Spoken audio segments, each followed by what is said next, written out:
राधे राधे दोस्तों, आप सभी के ऊपर राधा रानी की कृपा बनी रहे। दोस्तों, आज ये जो मैं वीडियो बना रही हूँ, ये इस उपाय को आप अगर करेंगे तो आपके घर में समृद्धि आएगी और आप हमेशा पैसों पे खेलेंगे। आपको पैसे की कभी भी दिक्कत नहीं होगी। आपके भीतर दरिद्रता कभी भी आएगी ही नहीं। आप ये वीडियो एक बार पूरा एंड तक जरूर देखिए ताकि आपको इसमें बताए गए उपाय को फल मिले। आप उस उपाय को करिए।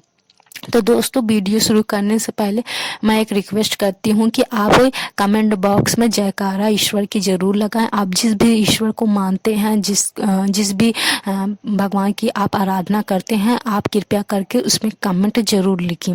तो चलिए वीडियो बनाते हैं। तो दोस्तों, आज मैं आपको 10 वीडियो बनाऊंगी।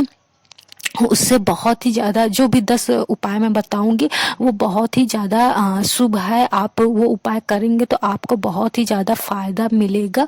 तो ये बहुत ही छोटे उपाय मैं बताती हूँ। तो पहला उपाय ये है कि अगर आप चाहते हैं कि आपके ऊपर माँ लक्ष्मी की और कुबेर जी की कृपा बनी रहे, तो आप ऐसा सोएं कि आप जब भी उठें तो आपका मुंह उत्तर हो या पूरब की ओर हो। मीन्स जब आप उठें तो आपका जो फेस है वो पूरब की ओर आए या तो उत्तर की ओर। दूसरा ये है दोस्तों कि आप हमेशा हर रोज अपने इष्ट देव की पूजा करें। मीन्स आप के घर में जिस भगवान की पूजा बड़े बुजुर्ग करते आए हैं, वर्षों से होती आई है, उनकी पूजा करें। या फिर आप जिस भी ईश्वर पे श्रद्धा रखते हैं, जैसे हर एक इंसान का अपना एक अलग ईश्वर के ऊपर श्रद्धा होती है, तो आप उनकी जरूर पूजा कीजिए और आप उनको एक धूप बत्ती जरूर दीजिए। आप चाहे फूल चढ़ाइए चाहे न चढ़ाइए, आप उनको उनकी जगह को अच्छे से साफ कर लीजिए, एक कपड़े से अच्छे से साफ कर लीजिए और उनको एक बस धूप ही जलाइए। अगर आपके पास टाइम नहीं है या आप नहीं करना चाहते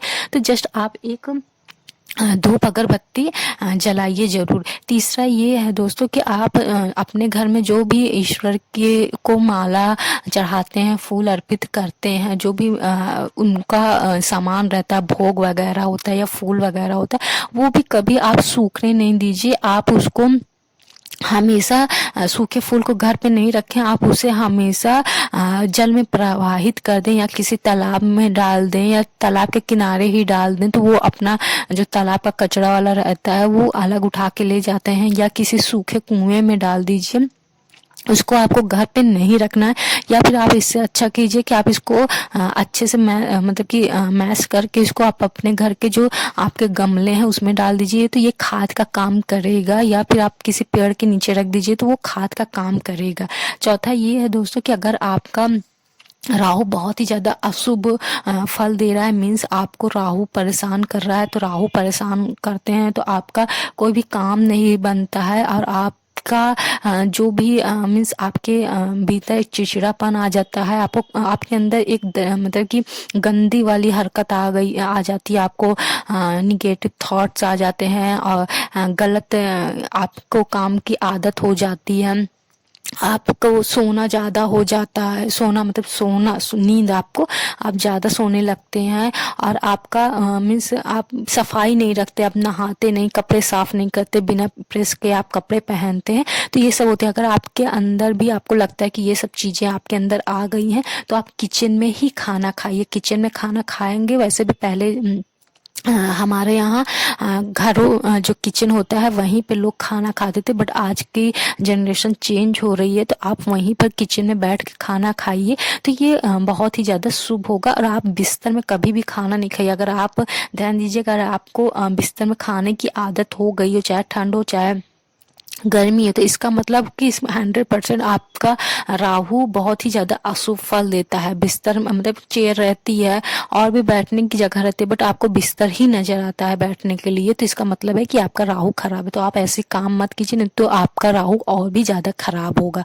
नेक्स्ट पांचवा ये है दोस्तों कि आप हमेशा रोज तुलसी जी की पूजा कीजिए। उनको जो उनका पौधा होता है उन पे रोज जल चढ़ाइए रविवार को छोड़कर, और शाम को आप उनको धूप दीजिए, मतलब धूप अगरबत्ती जलाइए, दिया जलाइए शाम को। हर रोज जिन घरों में अगर सुबह तुलसी जी की पूजा होती है, जल चढ़ाया जाता है, शाम को उनको धूप बत्ती दिया जाता है, उस घर में माँ लक्ष्मी कभी भी जाती नहीं। हमेशा माँ लक्ष्मी निवास करती है, हमेशा सौभाग्य रहता है उस घर में। नेक्स्ट ये है दोस्तों 6वां कि आप हमेशा उगते हुए सूर्य को तांबे के लोटे से जल चढ़ाइए। और जल चढ़ाते वक्त आप कोई भी सूर्य का मंत्र पढ़ सकते हैं, आप गायत्री मंत्र पढ़ सकते हैं। आप अगर हर रोज 5 बार गायत्री मंत्र पढ़ते हैं तो ये बहुत ज़्यादा शुभ है। और अगर आप जल अर्पित करते हुए मतलब जल चढ़ाते हुए सूर्य भगवान को ये आप गायत्री मंत्र का पाठ करते हैं तो बहुत ही ज़्यादा शुभ होता है। या फिर अगर आप गायत्री मंत्र आपको नहीं याद है तो आप जस्ट सिंपल सा ओम आदित्याय नमः, ओम सूर्याय नमः, ओम भगवते वासुदेवाय नमः, आप कोई भी इस टाइप का छोटा सा मंत्र पढ़ते हुए आप जल चढ़ाइए तो आपका सौभाग्य हमेशा बना रहेगा। नेक्स्ट 7वां ये है दोस्तों कि जब आप पूजा कर रहे हैं तो आप हमेशा जब भी आप जैसे आप पूजा करना शुरू कर रहे हैं तो एक लोटे में आप तांबे के लोटे में एक जल भर दीजिए। उसमें गंगा जल होना चाहिए, साथ में सादा जल भी होना चाहिए। अगर पंचामृत है तो वो बहुत ही ज़्यादा शुभ है। मीन्स कच्चा दूध, शहद, गंगा जल, सादा जल और शक्कर, दही, दूध, इसमें जैसे पंचामृत जो होता है उसमें अगर वो डला हुआ है उसको उसमें तुलसी की पत्ती भी डली हुई है और या फिर कुछ वो धूप डला हुआ है तो उसको आप चाहे तुलसी की पत्ती डालिए चाहे धूप डालिए, साथ में दोनों नहीं डालना है। उसको आप जब पूजा करने से पहले उसको ऐसे रख दीजिए और फिर उसको मतलब कि उसी से पूजा करना है आपको, मतलब जो जल दिया जाता है। फिर वो आप पूजा खत्म होने के बाद वो जल आप चाहे तुलसी की पत्ती से चाहे आप जो धूप होता है उससे आप पूरे घर में छिड़काव करेंगे तो इससे आपका जो भी निगेटिविटी है आपके घर में वो खत्म हो जाएगा और आपका घर पूरी तरीके से शुद्ध हो जाएगा। नेक्स्ट ये है दोस्तों ये 8वां है कि अगर आप हमेशा आपके घर में या आपके घर में अगर कोई ऐसा पर्सन जो हमेशा बीमार होता है तो आप ध्यान दीजिए कि वो किस ओर मुंह करके खाना खाता है।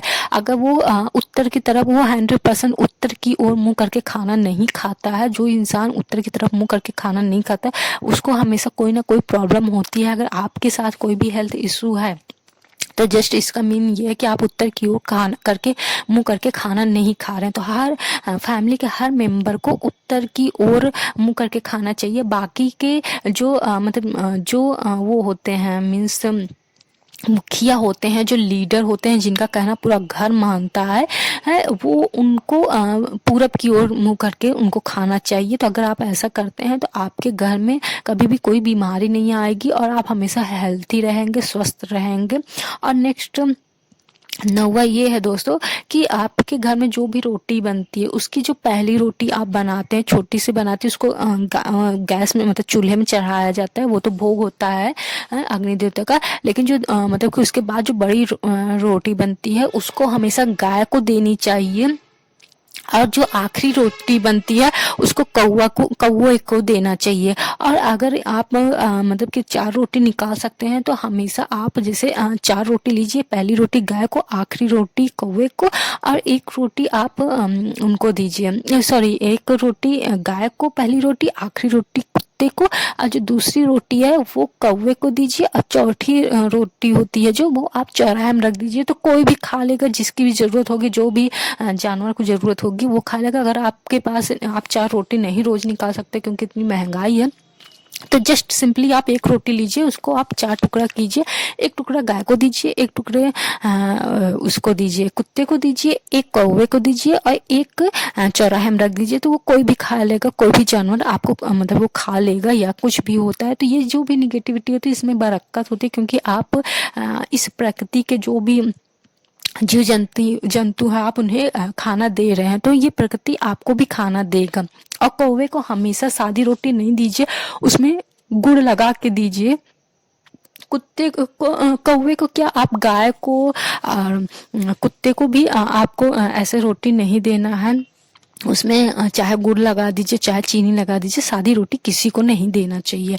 और नेक्स्ट 10वां ये है दोस्तों कि आप के घर में अगर कोई भी सूर्य अस्त के समय या सूर्योदय के समय कोई सोता है तो इससे आपके घर में प्रॉब्लम्स क्रिएट होने लगेगी। मीन्स देखिए, शुभ मुहूर्त तो ब्रह्म मुहूर्त में उठने का होता है, बट आज कल की जनरेशन बहुत चेंज हो गई है। लोग लेट नाइट काम करते हैं, स्टडी करते हैं, तो सूर्योदय के पहले सूर्योदय के वक्त नहीं उठ पाते हैं, तो उनका वो अलग रहता है। मीन्स जो स्टडी करते हैं वो तो वो स्टडी वाले बच्चे रहते हैं, वो रात भर पढ़ते हैं तो सुबह सोते हैं, क्योंकि उनका ऐसा कुछ मैनेजमेंट होता है उनका, ऐसे रात को कहते हैं पढ़ते हैं तो बहुत अच्छा होता है, दिमाग में बात होती है, सुबह शोर वगैरह होती है, तो उनका कोई प्रॉब्लम नहीं है, उनको कोई भी प्रॉब्लम नहीं है। जो काम करते हैं, जो अपना वर्क करते हैं, बिजनेस का करते हैं या फिर ऑफिस का लेट नाइट काम करते हैं, उनका भी कोई नहीं। लेकिन जो इंसान लेट नाइट ऐसे टाइम पास के लिए टीवी देख रहा है, बात कर रहा है या फिर कुछ खेल रहा है, गेम खेल रहा है, पार्टी कर रहा है और हर रोज ऐसे मतलब कि टाइम पास कर रहे हैं और रोज फिर लेट नाइट उठ रहे हैं, सूर्योदय हो गया 8 बजे 9 बजे सो रहे हैं, तो ये बहुत ही खराब है। जो काम कर रहे हैं, जिनका काम ही है लेट नाइट करना, वो बात अलग है, वो क्योंकि वो करेंगे नहीं तो पैसा नहीं कमाएंगे। और जो बच्चे अगर पढ़ेंगे नहीं तो वो पास कैसे होंगे, पास नहीं होंगे तो फिर उनको एग्जाम कैसे देंगे, एग्जाम नहीं देंगे तो फिर वो उनको इनकम कैसे होगी, वो बात अलग है। लेकिन जो बस फिजूल की रात भर जगते हैं, लेट नाइट सोते हैं और सुबह देर से उठते हैं, तो ये बहुत बेकार है। अब सूर्य अस्त के समय भी बहुत लोग सोते हैं। सूर्य अस्त के समय तो ना स्टूडेंट को कभी सोना चाहिए, ना किसी बिजनेसमैन को, ना किसी ऑफिस वाले को, किसी को भी सोना नहीं चाहिए। इनफैक्ट हमारे यहाँ तो ये भी हमारे सनातन में तो ये भी कहा गया कि सूर्य अस्त के समय अगर कोई बीमार भी रहता है, लेटा रहता है, तो उसको भी थोड़ा सा ऐसे टेक लगा दिया जाता है तकिए का, कि वो थोड़ा शाम है उठ जाए। जो बहुत ही बुजुर्ग रहते हैं वो भी कहते हैं कि मुझे शाम हो गया, थोड़ा सा हमको उठा दूं। तो ये अगर आपके घर में किसी की ये गंदी आदत है, आप झट से उसको बदलिए। अगर आपकी खुद भी तो आप खुद भी बदलिए, क्योंकि इसके वजह से आपकी तरक्की तो नहीं होनी है, ये मैं साफ लफ्जों में कह रही हूँ। तो दोस्तों, आपको ये 10 मेरे उपाय कैसे लगे प्लीज कमेंट करके हमें बताइए, और कमेंट में आप राधे माता की जयकारा जरूर लगाइए। आप किसी भी ईश्वर में, जिस भी ईश्वर में आप श्रद्धा रखते हैं, प्लीज आप उनको जयकारा लगाइए। राधे राधे दोस्तों।